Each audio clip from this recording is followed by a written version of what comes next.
And good evening, I'm Emily Flores. Glen Mills has the day off today. We do begin with breaking news. A business building has collapsed in Highland near 4890 South and Highland Drive. Now, information at this point is limited. We're told no one was injured. We are sending a reporter and photographer to the scene, and we'll have much more coming up here as soon as we can, but for sure on ABC4 News at 6 o'clock. And now to new developments. A group of local and state leaders approving funding for the proposed gondola up Little Conwood Canyon. The Wasatch Front Regional Council's transportation plan and budget covers more than 1,000 projects between now and 2050. Well, the gondola has been controversial, to say the least. Supporters say it will ease traffic issues getting to Utah ski resorts. Opponents say it will harm the environment of the canyon and could cost upwards of $1 billion. While this vote is not any final step in approving the gondola, it does go a long way towards funding it. There are still several stages of review by state and possibly federal officials before construction could even begin. And now to some big news for Jazz fans. The Vivint Arena will soon be the Delta Center once again. The move is a return to form. The arena carried the Delta Center name. Much of us, I'm sure, remember this for the 90s and much of the 2000s for some iconic moments in sports history. Because the Energy Solutions Arena before donning its current title of Vivint Arena, but after 16 years, Delta is coming home and fans are excited. The Delta Center, I know what it's named after. You think of Malone, you think of the greatest player to never get the MVP award, John Stockton, and all the good times they had. They should have been the champions twice, they weren't. Not many people get that far. Okay, starting July 1st, it'll be the Delta Center once again. Okay, now to a weather alert this evening. The Logan Mayor declaring a local emergency near the Logan River. So just check out how fast and high it's flowing. Kat McClure took this video yesterday. Now the mayor saying that the river and the river banks are it's a disaster area, saying that there is no recreation allowed. The order is in effect for 30 days.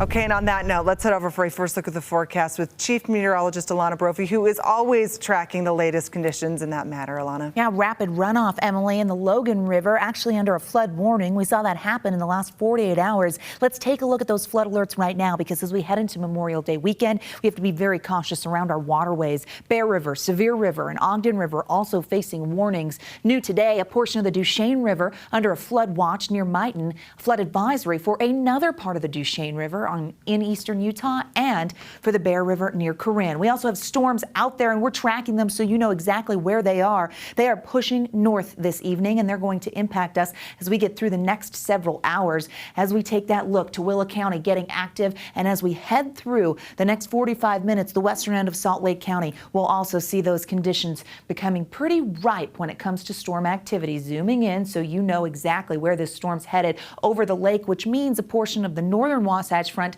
could be clipped as these storms hold together. Rush Valley, Stockton getting plenty of lightning. Eagle Mountain getting rain tonight. Further south towards Vernon, and then over near I-15, Spanish Fork Canyon and Payson also dealing with some storms on the horizon. Okay, we also know the eastern side of the state has seen plenty of lightning over the Duchesne River. Nasty cell there. As we zoom in a little closer over the Uintas, you can see heavier rain, gusty winds. That's what these storms are packing. Not severe like we saw yesterday, but strong. Hennifer, backside of the Weber Canyon area, getting some heavy rain and lots of lightning on I-80 towards Colville. Again, these storms are tracking north and will keep us on our toes here, eyes to the skies for the next little while. Okay, Storm Prediction Center putting out that thunderstorm risk. It's a general risk, not the marginal risk we saw yesterday. So we're not seeing those severe thunderstorm warnings, but we are seeing storms out there. Start the day nicely, change things by the afternoon and evening. It's a pattern we've seen. Does it hold on? I'll answer that question coming up in my full forecast. Emily, over to you. Right, and we'll stay tuned for it. Thank you, Alana. Well, starting this weekend, small communities across Rich County will have crowds flocking their way. As the area becomes increasingly popular, the state taking on projects to improve the experience for everyone. ABC4's Northern Utah correspondent Cade Garner at Bear Lake today with that story. Cade. The water here at Bear Lake is freezing. Okay, not literally, but it is about 55 degrees, so it is chilly. But that won't stop thousands, if not tens of thousands of people from making the trip up to the lake this Memorial Day weekend. Now, the popularity of Bear Lake as a tourist destination continues to grow. And as it does, a $60 million project is underway to help alleviate some of the growing pains. It's very exciting. Mitchell Tarr and Humberto Juarez Santana work at the rental shop on the marina, which will be slammed this weekend. We're getting everything ready, so I think we're just about ready to open up. They are both excited for the upcoming marina expansion. Super chaotic. All of our boats, all of the other boats will come and take our spots, and then we don't have places to park our boats. And then if it gets super windy, then it becomes dangerous. There's just too much boats going on here. Bear Lake State Park continues to grow in popularity. The word is out on Utah, especially extremely popular places like Bear Lake. During the summer, it can easily see more than 500,000 visitors, with many hitting the lake on a boat. The state will soon begin the expansion of the marina. You can see on this map, in yellow, what that expansion will look like. This will allow for hundreds of additional boats to dock, cars to park, and ultimately improve safety for visitors on busy days. It's really scary when there's a ton of boats. And we need to be able to address those visitors responsibly and do our best to keep the place open and available to people that have been going there for years. Devin Chavez with Utah State Parks says along with the new marina's construction, it's going to last a little bit, but we expect construction to start in the fall of this year. the state is already improving camping grounds in other areas like Rendezvous Beach. And for those who call the lake home during the summer, the changes are welcome. I really love boating and I love the lake, and it's also just super pretty up here. I mean, it's so green and the lake is also very pretty. The Utah State Parks Department is just reminding people to be safe while they're out recreating this weekend, especially if you're going to be on the lake. Wear a life jacket and always have a buddy with you. Reporting from Bear Lake, Cade Garner, ABC4 News. All right, we thank you, Cade. In a traffic alert now, if you plan on traveling for Memorial Day weekend, UDOT says expect traffic on Wasatch Front highways. They say southbound I-15 will be slow in Utah County and the Nephi area on Friday. It will be backed up northbound in Davis County. So when people start back on Monday, northbound I-15 will be slow, they say. They're also warning travelers westbound US 6 in Spanish Fort Canyon will be slow on Monday as well.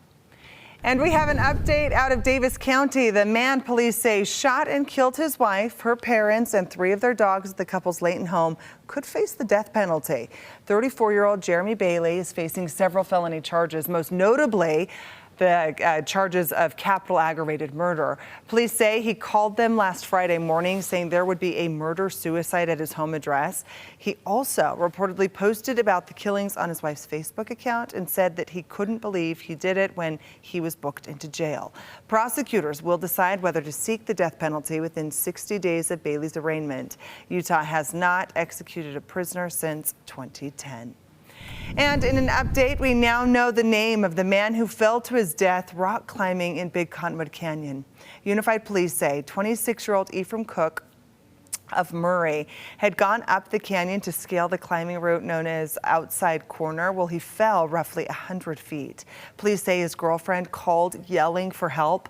When they arrived, he'd already died. We're told he was wearing all the proper safety equipment.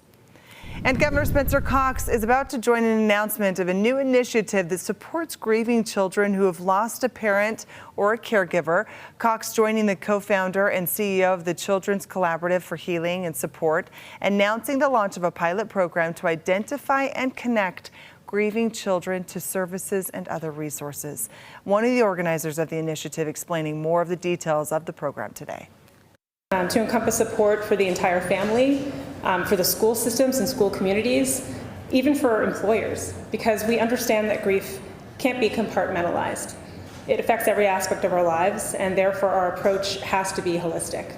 Data showing that 1 in 15 Utah kids will experience the death of a parent before they reach 18 years old. Many of those children and their caregivers not knowing what to do in the wake of such tragedy and struggle to find the resources available to them. This program will be the first of its kind. Okay, and some lucky Utah kids will now get to see their artwork displayed around the state. How exciting. UTA just crowned 14 winners from its statewide art competition called My Be Utah Full Community. The theme this year is Imagine, Lead, Change. Kids were encouraged to highlight what they hope to see in their neighborhoods in the future while emphasizing the diversity of where they live. Hear how some of the winners described their artwork. My artwork is inspired by all the unique people in Utah. Let's look at my creation together. As you can see, there's a bus. I really like tree houses, so the bus is connected to the tree house. There are so many different types of people who can ride the UTA, and I wanted to show so many of those different types of people in my art. Wow, so impressive.